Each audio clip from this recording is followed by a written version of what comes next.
Bonsoir à tous et à toutes, bienvenue, j'espère que vous allez bien, que le réveil n'a pas trop été difficile suite, après cette nouvelle défaite, de la GIA qu'on va débriefer maintenant. Alors on va commencer avec le résumé de ce match. Donc première mi-temps, ben, on domine, on a 2 grosses occasions avec la tête d'Isaac Touré qui finit sur le poteau, avec aussi le poteau de Nyang. Et à la 40e aussi, Nyang qui a une occasion et il met la tête un petit peu trop fort. Donc voilà, après en seconde mi-temps, ça a été plus compliqué. Sauf dès le début où ZK qui lance parfaitement Dacosta, mais Dacosta, coutumé du fait comme face à Lyon, rate son face-à-face. Et après, arrive à l'heure de jeu, ça se complique. On sent que voilà, les joueurs qui avaient effectué un gros pressing et une bonne première heure de jeu, ça commençait à pêcher physiquement et les changements se réveillent trop tard. Effectivement, à l'heure de jeu, on se prend un but de Mavididi. Alors, il y a peut-être une petite poussette sur Dacosta, mais ce qui se laisse pas tomber. Sur les ralentis, franchement, c'est pas évident à voir. Et après, ben, suite à ce but, on se laisse un petit peu aller et on se reprend pas en main, on se secoue pas. Il y a pas de réveil, pas de réaction. À la 80e, on prend un contre. Mavidi qui part seul au but. Voilà.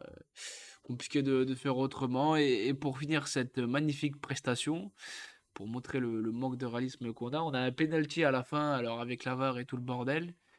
Et au final, Touré s'élance et le rate. Donc voilà, fin du match 2-0. Pardon. Ça a été vraiment un match frustrant, une fois de plus, hein, un peu à l'image de Lens où c'est frustrant, de Monaco où c'est frustrant parce que tu joues pas mal, mais au final, ben, tu joues pas mal 3 matchs, mais sur 9 points, t'en prends 0. On est malchanceux en première, on touche 2 fois les montants, on manque de réalisme, mais il y a aussi la reprise d'Autrette qui n'est même pas cadrée, le face-à-face de Dacosta. Et là, surtout, ce qui m'énervait, c'est que la première heure de jeu est gâchée. Pour moi, sur ce match-là, j'en veux à Pélissier d'avoir trop attendu pour faire ses changements. À l'heure de jeu, il fait rentrer Kablin et qu'on voit sa rentrée, bah, elle a pas été bonne. Et les Perrin, Dacosta, Nyang qui ont fait un gros pressing qui était que l'heure de jeu. Alors là, il fallait les sortir bien avant. Et ça coïncide avec le moment pour le premier but. Les entrants, ils n'ont pas été bons, que ce soit Blin, Sina et Saki. Après, Raveloson et Camara sont rentrés à la fin du match. À 5 minutes de la fin, donc c'est compliqué de juger. Raveloson sur le banc d'ailleurs, pourquoi faudra m'expliquer. Le mec, tu le mets 2 matchs d'affilée, pas à son poste, il te sort une performance plus que correcte. Et du coup, bah, le match en Ligue 1, tu le fais jouer 5 minutes. C'est très bizarre.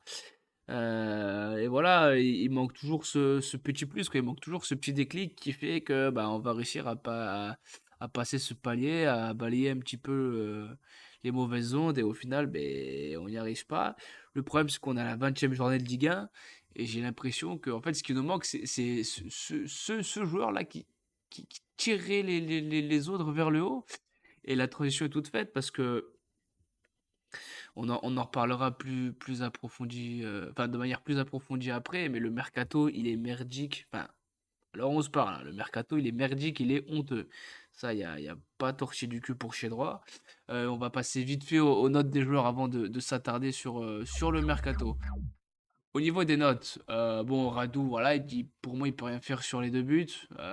C'est compliqué parce bah, à chaque fois, il se fait abandonner par sa défense. Mensah, Touré, Janvier, ça a été correct. Touré, j'aurais pu mettre un bon match, mais pour moi, il est un petit peu fautif quand même sur le second but. Même si il revient pas assez vite. Mensah, ça n'a pas été vilain. Janvier, ça n'a pas été vilain, mais attention, des fois, heureusement que Touré était là pour couvrir. Zidane très bon, voilà, même si sur le premier but, bon, c'est plus Dacosta qui est sur Mavididi, mais bon, voilà, il se fait manger aussi. Touré, Birama, je l'ai plutôt trouvé dans son match. Ouais, il a fait un bon match. Perrin et Dacosta, ça a été beaucoup actif sur leur côté. Autrette, je l'ai trouvé invisible, je trouve qu'il a rien apporté. Et Mcham Gama, je crois que c'est son meilleur match depuis qu'il est chez nous, et c'est pour dire le niveau du reste. Voilà, que ce soit des dernières prestations ou de l'ensemble des joueurs. Voilà, je pense que c'est quand même flagrant. Et Nyang, ben, match correct. Malheureusement, il touche les montants. Alors après, il sort, il se fait siffler. C'est très très sévère. Après, si on le cible, alors moi aussi j'étais frustré. Moi aussi, quand il est sorti, j'étais un petit peu énervé parce que je me dis putain, il a pas marqué, il a tapé le poteau, il a pas de bol. Mais oublions pas, voilà, il se dépense beaucoup sur le terrain, il fait les efforts, il essaye d'aider défensivement. Alors après, forcément, ça manque de lucidité devant. Mais voilà, après, il faut trouver un juste équilibre. Et c'est là toute la difficulté. Après, pour les entrants, ben, Abid, il fait une entrée catastrophique. Sinayoko, ça a été pas bon. Saki, pas bon. Et comme je dis, Ravloson et Camara, en 5 minutes, allez, en arrondissant à 10 avec la VAR et tout le bordel, et c'est compliqué de se faire une idée. Donc voilà pour les notes. Maintenant, on va passer au classement et résultats euh, de cette journée, de cette 20e journée. Alors, on voit qu'au classement, eh ben, on suit nos compères d'Angers, hein, 5 défaites d'affilée, ça commence à piquer le fion. Et on est qu'à. Enfin, non, maintenant on est à 5 points de Brest. Donc là, l'écart commence à se creuser. Moi, je veux bien qu'on perde contre des Monaco, qu'on perde contre des Lens. Mais ce que je veux pas, c'est perdre contre des Montpellier, perdre contre des Toulouse, contre des Nantes. Voilà, les fameuses équipes de tout le championnat, ben, t'es pas capable de les battre, t'es pas capable de mettre un but dans le jeu.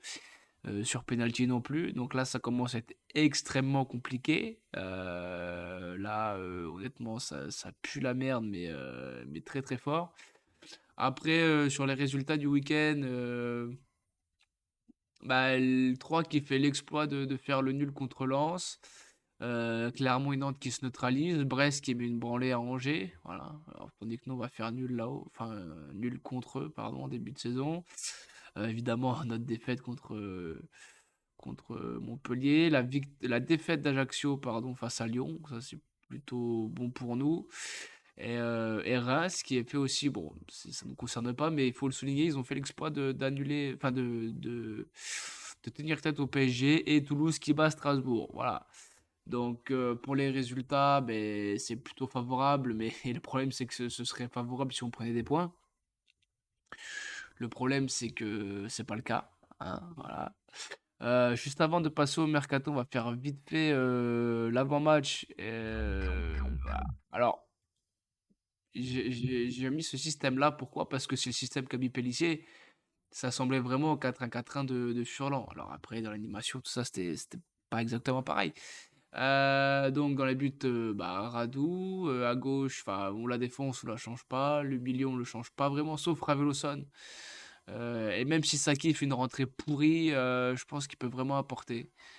Et même pourquoi pas mettre Saki et Mchangaba, dire dans le même rôle qu'ils ont eu, enfin pas pour Saki, mais Saki en place en retraite, le même rôle qu'a eu retraite contre, enfin le même positionnement que contre Montpellier, parce que je pense que là il peut être intéressant dans ce rôle de box to box à faire les efforts à venir. Et si t'as Raveloson qui le fait à côté, voilà, ça peut être intéressant aussi. Puis bah, sur les ailes, pour moi, ça doit pas changer. Devant non plus. Juste faire les changements à l'heure de jeu et pas attendre qu'on soit cramé et qu'on se prenne un but. Voilà. Donc j'étais plutôt vite là pour toute cette partie parce qu'après il y a à passer à l'actu en vrac. Et là, Dieu sait qu'il y a du contenu, surtout là ces dernières heures de mercato. Bon, très rapidement, on a la blessure de Wusu. Donc ça c'est très regrettable pour nous parce que le pauvre vient d'arriver, il fait bonne impression face à Niort. Bon, rupture du tendon d'Achille, terminé, bonsoir, rideau, fini. Maintenant, on va commencer par les départs. Alors, premier départ. Et ouais, celui-là il fait un petit peu mal au cœur, c'est Gocho qui va rejoindre le Hertha Berlin si je dis pas de conneries. Bon voilà, il s'est pas mis au niveau de la Ligue 1. Ça a été très compliqué. Alors ça parle d'un prêt. Alors, avec ou sans option d'achat, j'ai rien vu là-dessus concernant les modalités du prêt. Donc, à voir. Le problème, c'est que si Gocho part, alors déjà, sans son départ, il faudrait une recrue. Salut Darkov, comment tu vas? Et le problème, c'est que vu qu'il part, ben, il va vraiment falloir une recrue. Au niveau des départs probables, hein, parce que pour l'instant, ou alors, j'ai pas vu, mais il n'y a rien d'officiel. C'est notre ami Koef qui serait annoncé du côté de Nîmes, mais j'ai vu qu'il y a quelques heures, apparemment, ça bloquerait encore. Je trouve ça, apparemment, c'est Auxerre qui refuse, enfin, qui refuserait de laisser partir. Je sais plus sur quel site j'ai vu ça, mais je trouve ça bizarre parce que bon, depuis qu'il y a Pélissier, il a plus de temps de jeu. Ça va, Darkov, ça va très bien. Enfin, ça va très bien, nous, j'en ai marre, on se prend des branlées, on prend défaite sur défaite, ça devient compliqué mentalement à suivre. Donc, pour les départs, bah, c'est à peu près tout, même si je pense que Ben et Rusatil sont invités à trouver une porte de sortie, tant leur temps de jeu est famélique. Ensuite, au niveau des arrivées, je vais commencer par celle qui m'intéresse le moins, qui me donne moins envie.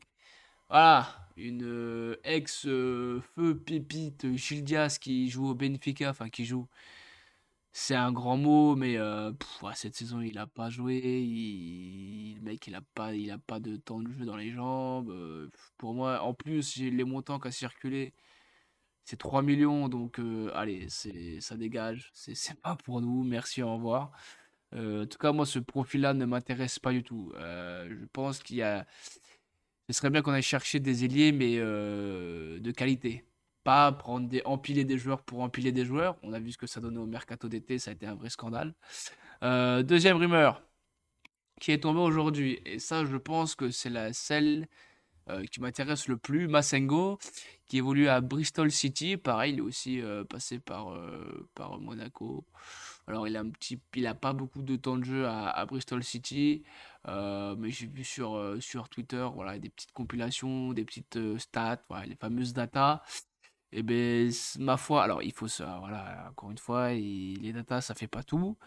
Mais si on se fie aux datas et aux quelques images que j'ai pu voir sur Twitter, c'est intéressant, c'est intéressant. Après, il y en a qui critiquent parce que ouais, le mec il joue en championship à Bristol, ben ouais, mais Owusu il s'est blessé et là pour le coup on recrute dans l'urgence. Donc être capable de sortir un nom pareil des dernières minutes alors qu'on n'est pas capable d'en sortir un potable depuis le mercato d'été, je trouve ça fort. Peut-être parce que Malherbe a fait du nouveau dans la suite de recrutement. Et en même temps, il était peut-être temps, hein, fallait peut-être se réveiller. C'est pour le mercato hivernal qu'il fallait se réveiller, hein, monsieur Malherbe. Donc voilà, ça c'est c'est fait. Ah non, mais sur le mercato est catastrophique. Comment le club est structuré et géré, c'est catastrophique. Ah, il y a juste à regarder comment s'est déroulé le mercato et voilà, tout est dit et ça explique notre classement aujourd'hui. Ah, on n'est pas capable d'anticiper une montée en Ligue 1, on n'est pas capable de... Voilà, on prend des joueurs gratuits, on empile, on empile. Ah, c'est les soldes, allez, on fait péter, on empile, on empile, on empile. Et puis au final, ça donne de la bouillie sur le terrain. Euh, Au début, j'en voulais aux joueurs, maintenant, mais c'est limite c'est limite si j'ai pas de la pitié, parce que bah, voilà, le niveau Ligue 1, ils l'ont pas tous, ils l'ont même très peu. Au lieu de prendre 10 joueurs là, libres et les empiler les uns sur les autres, et que ça se casse la gueule, il aurait mieux fallu prendre trois quatre joueurs qui avaient vraiment le niveau Liga, trois quatre vrais piliers, hein, pas comme ce lâche de Costil qui est parti en soum-soum à Lille parce que oh ouais ouais je supporte pas la pression de la baie des Champs. Eh, ça va, c'est la baie des Champs mon pote, hein, c'est pas le Vélodrome. Monsieur voulait de l'ombre et qu'il parte à Lille, c'est très bien, il sera doublure. Pour 6 mois, tant mieux pour lui. Merci pour rien, au revoir, ça c'est voilà, ça dégage. Et puis la dernière rumeur mercato, Jessie Demagué. De mémoire, la saison dernière, il nous a claqué un but de l'espace qui nous a coûté le nul, je crois. En soi, c'est plutôt intéressant. Après, pour le faire jouer où? Voilà, je pense pas que c'est le joueur est pas vilain, mais je pense pas c'est le profil dont on ait besoin. Donc à voir. Alors après, voilà, sur ce mercato, enfin dans tous les mercatos, il y a des infos qui sortent de partout, il y a des jeux d'agents voilà, qui essayent de se faire monter la sauce entre eux, là, de se faire mousser pour, ah bah tiens, mon joueur, on le veut ici, on le veut là, et voilà, pour faire monter les enchères, on sait comment ça fonctionne, voilà, c'est tout pour ces rumeurs mercato. Elles sont déjà nombreuses, là, de toute façon, on va être vite fixé parce que le mercato se termine demain. Demain à minuit. Et je crois que j'ai retrouvé un truc. Alors attendez, bougez pas. Euh, Parce qu'il y a un joueur que j'ai vu du côté de la Belgique qui me parle. Le problème, c'est que pour nous, ça va être trop cher et qu'on n'est pas capable de débourser, ne serait-ce qu'un petit peu dans le budget, ça devient compliqué. Je vais voir s'il y a le montant de Owusu. Je sais pas si le montant il était. J'ai regardé sur Transfer, mais je sais pas si le montant était communiqué. Ouais, bah, le pauvre blessure, c'est plutôt. Bon, montant de transfert inconnu. Alors, bon. Donc, c'est pas ça que je voulais voir. Je vais vous mettre. Parce que là, moi, pour moi, ce qu'il faut dans ce mercato, c'est un vrai numéro 10. Voilà. Mettre Ravé Saki en double pivot et un vrai numéro 10. Alors, ce qui est compliqué, c'est que là, pour mettre en 10 à part retraite, bah, il n'y a plus personne. Alors, des 10 qui ont de la bouteille, là, tout de suite, j'en ai pas qui me viennent à l'idée. Alors, attendez que je vous remette. Est-ce que ça va marcher? Voilà. Donc, non, pas lui. Voilà. Alors, lui, c'est le genre d'ailier que j'adorais voir chez nous. Voilà. Michel-Ange Balik Wisha. Ailier gauche, 4 buts, une passe D en 16 matchs. C'est pas ouf, c'est pas vilain. Voilà, c'est un peu très rapide, technique, voilà. Alors après, oui, sa valeur est un petit peu élevée. Mais quand Pélissier a repris Lorient, qui était au bord du suicide comme nous, au niveau du classement et des points, et ils ont fait Mofi pour 8 millions. Et je crois que, alors c'est pas que grâce à Mofi, mais ils sont maintenus en partie avec ça. Donc ce qui prouve bien que Monsieur Zou, il va falloir sortir l'argent, hein. Si on veut se maintenir, parce que c'est bien beau de déclarer à l'Union républicaine de partout, ouais, l'Europe d'ici 3 à 5 ans. Il s'agirait déjà de se maintenir. Après, oui, même si on descend en Ligue 2, mettons, on fait l'ascenseur, mais bon, une fois qu'on tombe en Ligue 2, on sait comment ça passe. Tu sais quand tu rentres, mais tu sais jamais quand tu ressors. Donc c'est plutôt embêtant. Et si je me trompe pas, voilà. Dans l'idéal, faire les deux frères là. Parce que, alors, oui, on connaît la connexion de campagne. Alors, c'est un milieu offensif. Après, c'est pareil. Là, ce serait vraiment pour.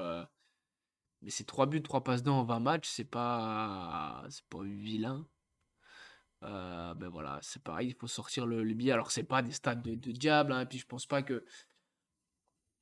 À la limite, si Autrey fait des bons matchs pendant 1 heure, mais pas dans ce rôle où il était là en 8-10, non, c'est vraiment, il faut le laisser au cœur du jeu. Voilà, pas faire les efforts, il faut laisser ça à Reveloson. Bon, bah là, pour le coup, c'est Touré qui joue tout le temps, mais et Saki. Et je pense que lui, à l'heure de jeu, il peut rentrer, il peut faire des dégâts. Bon, après, il est souvent titulaire du côté du